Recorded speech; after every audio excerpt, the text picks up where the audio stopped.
you believe your marriage is in need of coaching, Shamika and I are certified marriage and life coaches. Just log into our website, www.hiswifeherhusband.net, to book your discovery call. Wives, if you are looking for one-on-one coaching, put his wife in the notes section. Husbands, if you are looking for one on one coaching, put her husband in the notes section. Husbands and wives, if you are looking for marriage coaching as a couple, put his wife, her husband in the notes section. Remember, our purpose is to help you build and sustain your marriage from a biblical perspective. So go on over to www.hiswifeherhusband.net to schedule your discovery call today. Due to what I felt like were things that would cause judgment to come from other people, meaning that I felt like my house wasn't the best looking house, that it was not welcoming for people to come into my space. You thought. Yes. Right. And so with that being said, I had to to just make the decision that either I'm going to do what God asked me to do, or get yourself together. Like it really for my life, it's not like I'm not going to do what God say, but it's like you may have to do it in the midst of this messy place, and then let it work itself out. But for me, I want to do ministry from an already worked out place. And so so you want your house to look like something out before you start inviting people to do God's work. Yes. Gotcha. Yes. And so with that being said, I can remember one particular day after one particular Saturday, I was sharing with Patrick and one of his good friends about me being upset, and upset about what? Uh, You sound like you finna go on and not give us details. Give us what you talking about, player. Don't just me being upset. Upset about what? Me being upset with God. Okay. About things not looking and being the way I would desire them to be. Roll with us. And I did not want to come off as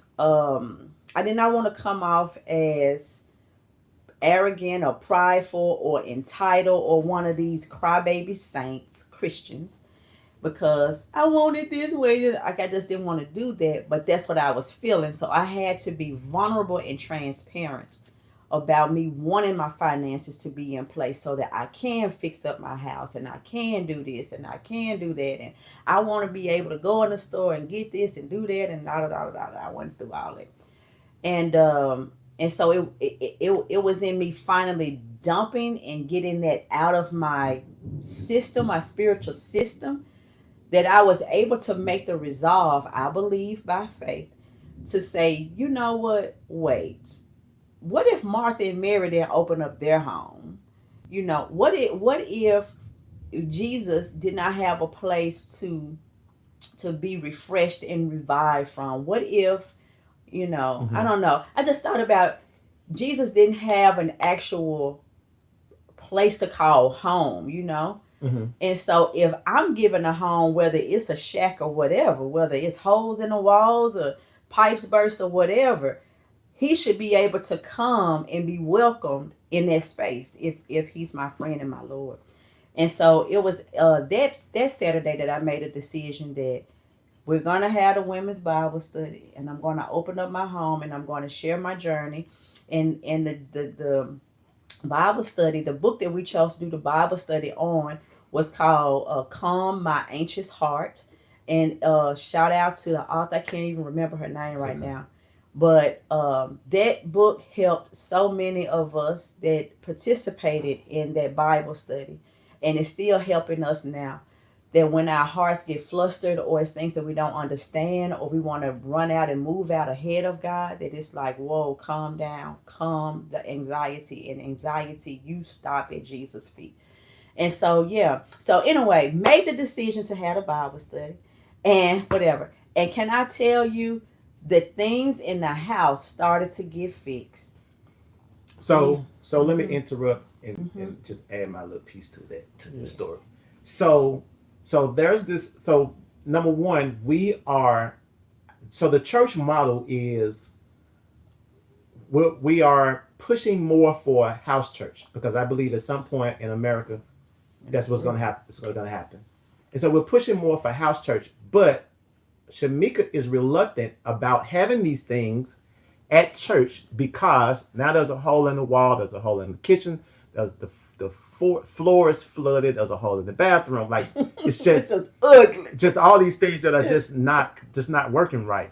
And so her reluctancy is to have these things because she doesn't want people at her home, not knowing that the people who are coming find this house homey, regardless of how all these things are. And so she is not allowing what God has asked her to do with this home that he can easily take away.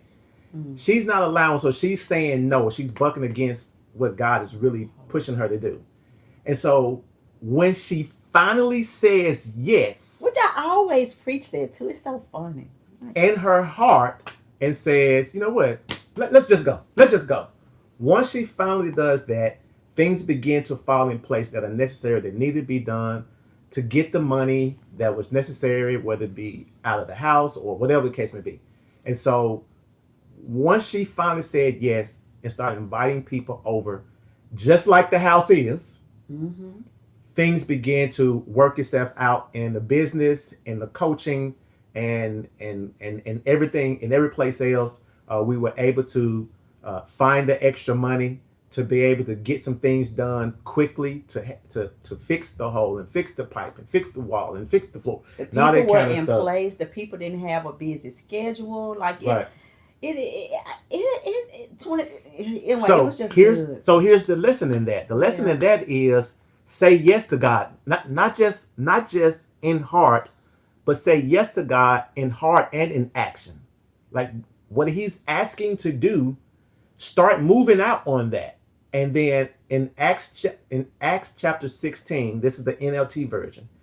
It says that when Paul finally had the vision about where he was supposed to go to preach, it says, as he began to move, things began to fall in place. When things began to fall in place, he knew then that this is what God wanted for him to do. So when she finally said yes, all that she was apprehensive, is that the right word? And going back to the Bible, said anxious about.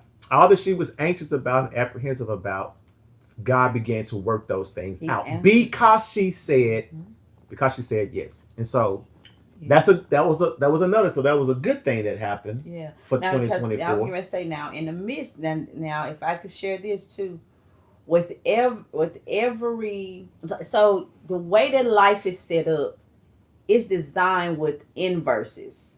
So what I mean, for every up there's down, for every in there's an out, for every pain there's a praise. Like it's those things.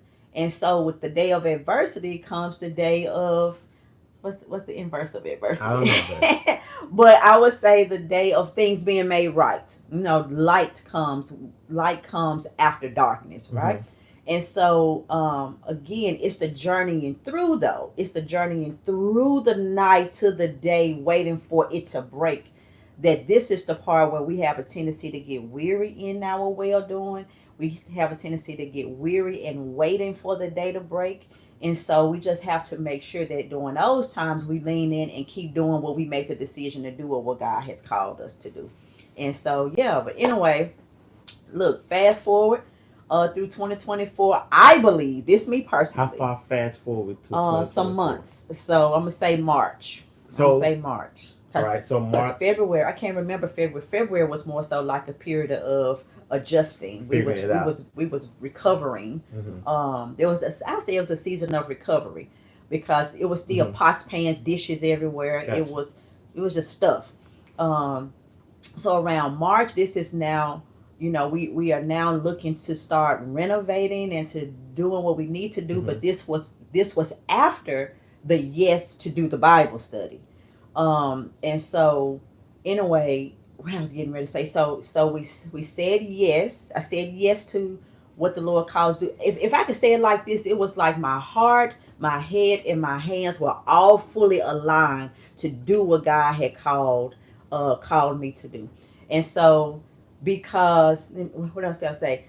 So I think, and it's unfortunate. Like, I'm not saying I'm glad. Like, if our son hadn't got sick, the pressure to do what needed to be done, I don't think it would have been there. Mhm. And so, because the wall had been bust open, because the pipes had to be replaced, because Mhm. it basically, the things were in motion now to begin the renovation. The renovations were starting, so it's like the answer to my prayer came as a result of a problem.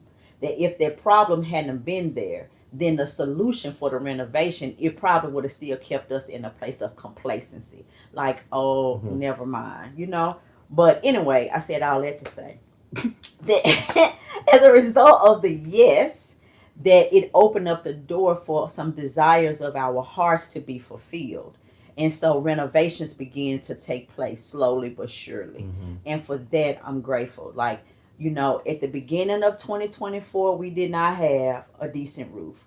We did not know that the pipes needed to be replaced and that insulation needed to be in the wall. And it was just so many things that we were unaware of, that because it was burst open and because it was whatever, Mhm. it needed to be fixed and corrected now. And God's provision was made, I believe, because He said, you know what, in the midst of all of that you're going through, if you tell me yes in your messy place, then I can give you a message out of that messy place. Good. So, yeah. You got something to say? It's like I've been talking a long You have. time. You Whatever. have. You told me to. You told me to, Patrick. So to keep this live from going sour, because my wife can get mad at me real quick. What y'all see sometimes, that's like we got some behind the scenes real REAL, that whatever. So I'm trying to give her. This is a reality show. Real. No, this is not a reality show. So I'm trying to give her some cues that Fine. that only me and my children will understand. Fine. So that happened. So January, that's happening. Son almost died. Shamika says yes. The house get damaged.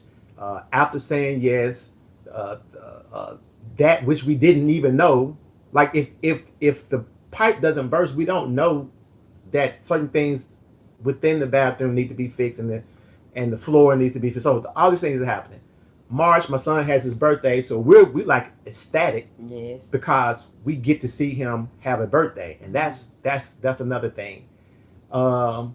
May, he graduates. Listen. And that's what I wanted to kind of. So that's another thing that happened. So his graduation is even more exciting because, it's a big man, I think he almost didn't pass or something. Yeah. You know what I'm saying? For the full unedited version of the podcast, consider becoming a Patreon member for as little as $5 a month. With the membership, you will gain access to be able to ask questions during a live podcast. So click the link below to join now.